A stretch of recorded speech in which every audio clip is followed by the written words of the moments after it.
Good morning, good afternoon, or good evening, everybody. Welcome back to my YouTube channel and to another instalment in the Sydney Railroad build.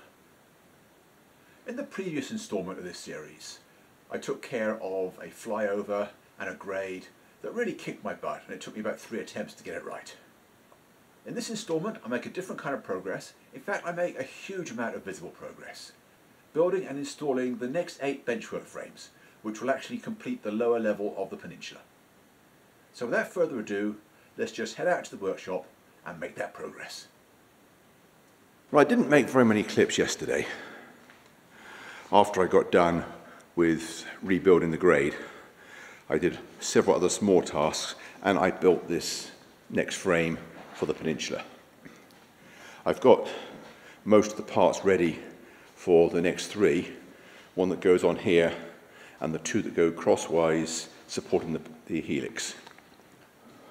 Another important task I did was to join together one lap of helix sub-roadbed sections so that I can get an accurate size on it. Position it accurately again. This level establishes where I can start measuring from, just to make sure that I have the aisle the right width, because over the weeks that it's been there, it's been knocked around a bit, and I needed to be able to measure accurately from it. I haven't yet bolted this frame to the next one. I'm going to have to wait until I've got all the other frames built, and then I can get the helix loop mounted on top of them. At the moment, it's going to foul that leg, and of course that leg has to be exactly there. I will explain why in a later video. Anyway, I'm going to get back to work now, and I'll check in with you later. Don't go away. These 2 sections are now properly installed and accurately positioned. I've got these temporary braces across the back aisle just to ensure that it stays straight. It's also leveled, and I check the level across the aisle as well, which is why I've got this block of wood there. That is where the top of the opposite frame theoretically should be, and it was absolutely perfect. Anyway, now with these 2 frames positioned, I can take some accurate measurements of the back stringer and work out how big the 2 frames that go under the helix need to be. So let me get on with that, and I will be right back. Don't go away. Well, there are the 2 helix base pieces built.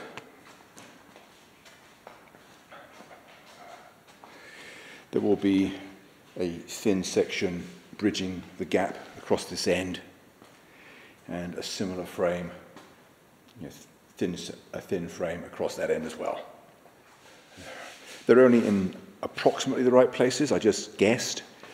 I've still got to do some accurate measurements and get them in the right place longitudinally after lunch.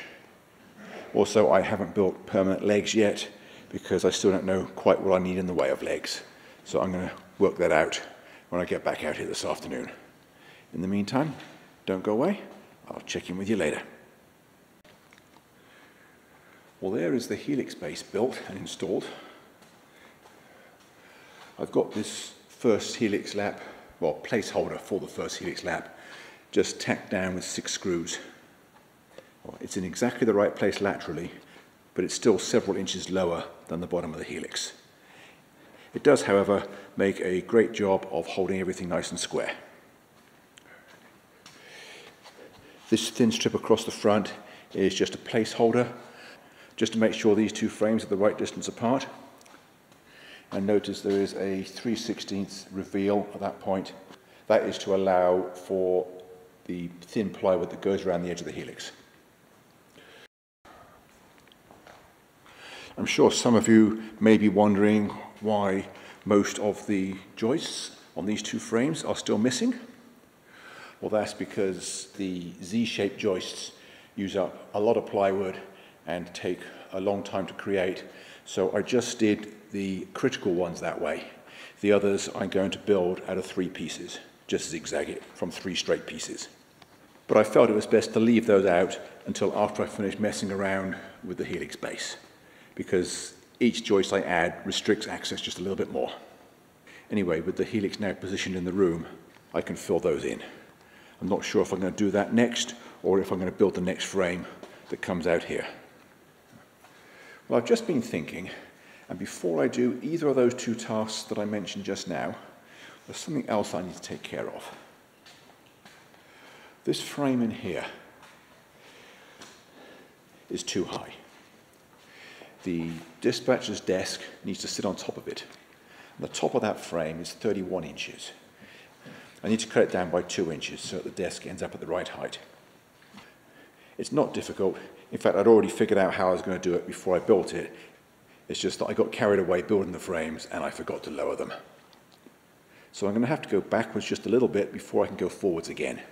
But not to worry, it won't take very long. So let me do that quickly and I'll be right back. Don't go away. Well, that is step one. In order to get this cut, I had to remove the riving knife from the table saw, and then with the blade down below the table, just place this above it and slowly raise the blade into position to do that cut. I don't like doing cuts without the riving knife because it's easy to get kicks, so I have immediately replaced it. The saw stop table saw makes it easy to do that. It's about a 2-second change. One thing to note is before reaching in there for any reason whatsoever, switch the saw off. Anyway, with that done, I can continue cutting this out and then build the new load-bearing beam 2 inches lower than that. So let me just continue with that and I'll be right back. Well, that is step 2. I have removed the excess part of the front joist and I've glued in doublers for the 4 cross members that are going to join them. These doublers serve multiple purposes. Firstly, they strengthen what is now going to be rather skinny joists. Secondly, they provide a means of attaching the desk from below with no visible screws. And lastly, they provide a guideline for the multi-saw as I thin these joists down. So let me finish cutting those out and I will be right back. Well, there are those 4 cross joists cut out with the multi-saw. It wasn't difficult. I just put a new blade in because the other one was getting a bit dull and it went quite quickly. Now I'm going to reinstall this piece and then I'm going to build a 4-inch deep double beam that will be at that height and run in front of it, supporting the front of the desk. So let me do that and I will be right back. Well, that is the new beam built and temporarily clamped in place. All I've got to do now is put some screws in and I can call it done. I will ultimately have to move this leg, but I'm not quite sure where it's going to be yet, so for the time being it's just going to stay there. So let me screw that in place and I will be right back. Well, there is the beam properly installed, all ready for the desktop for the dispatcher's office, although that probably won't be installed for quite a while yet. Well, after making a lot of visible progress yesterday, today I'm going to continue working on filling in the rest of the peninsula. There are 4 more frames I need to build. I don't expect to get all of them done today, but I have cut all the parts for the first one. This one also has a dropped corner, so you can see the back frames. I've got one with a 9-inch drop in it and the other one is straight. I've got 5 dropped cross joists and 3 straight ones. It's not a hugely complex frame, so let me get on with assembling it and I will be right back. Well, that is 2 frames built and positioned approximately in the right places. I haven't leveled them yet. I've got these 4 clamps on here so that I could test my measurements, make sure that I'm correct. And in fact, I was slightly off. I was off by 3/4 of an inch. So I've just put these extra spacers in. I'm going to glue those to the end of this rectangular frame. I can't glue them to the side of this one because that will make it too close to the width of the stairwell. That's 34 inches wide and I have 36¼ on the stairwell. So I can't make that any wider, but I can make this one longer. And then I end up with the correct width of aisle around the end of the room. Well, there are those 2 frames properly installed. and braced against the side run, so this aisle is the correct width all the way down, 36¼ inches. I'm going to start working on the next frame now. Not quite sure how far I'll get, because it's getting on fairly late in the afternoon. But let me get back to work, and I'll check in with you again later. Well, that is 3 of those 4 sections built and installed and properly leveled. The one that fits in this corner will be a bi-level frame. The triangle at the end will be at the same level as this one, and the rectangle behind it will be at the same level as that one, with some drop joists halfway. These 2 legs here may look like they're doing nothing. They're not needed for the lower level, but they are important to stabilize the end of the upper level of the peninsula. That will become apparent later on when I get that far in the building. You may also notice that I've got a double joist there as well. I didn't bother drilling wiring holes in that frame, and I won't in the lower portion of this one either. Once I installed this one, I realized they were too low to be useful. So for this end of the peninsula, where the framing is a lot lower than the track, I will put the wiring holes through the risers. Anyway, that is all I have time for today. I'm going to go in now, come back out tomorrow. So don't go away, I will see you then. Well, this is the last of the lower level peninsula frames, almost framed up.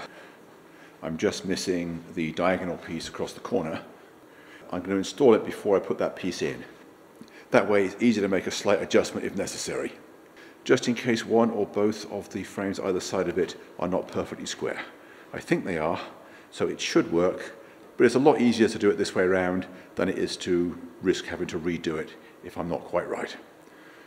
So let me get that clamped to the rest of the frames and I'll be right back. Well, here is this final frame on the lower level, finished, installed and leveled.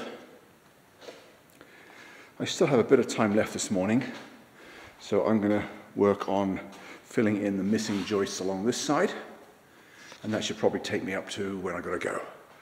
So don't go away, I'll check in with you one more time before I leave. Well, there is that area fully framed in. I completed the upper grid using my normal method, 3.5-inch wide frames, and then I added droppers to hang the canyon floor from. Some of these are a little further apart than I normally do for track bed, but that doesn't matter. It's only scenery and a riverbed that goes down there. I still have to cut that joist off, but I don't know how long it's going to be yet. Anyway, that is about all I have time for this morning. I have to run inside, get changed, and I'm due to meet somebody in town shortly. So don't go away, I will check in with you again tomorrow.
Well, that's all for this week.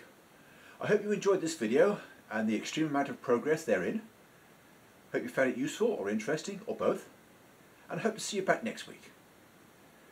Not quite sure what next week's video is going to include, but I'm sure it'll be a lot of fun. So I'll see you there. In the meantime, thanks for watching, and bye for now.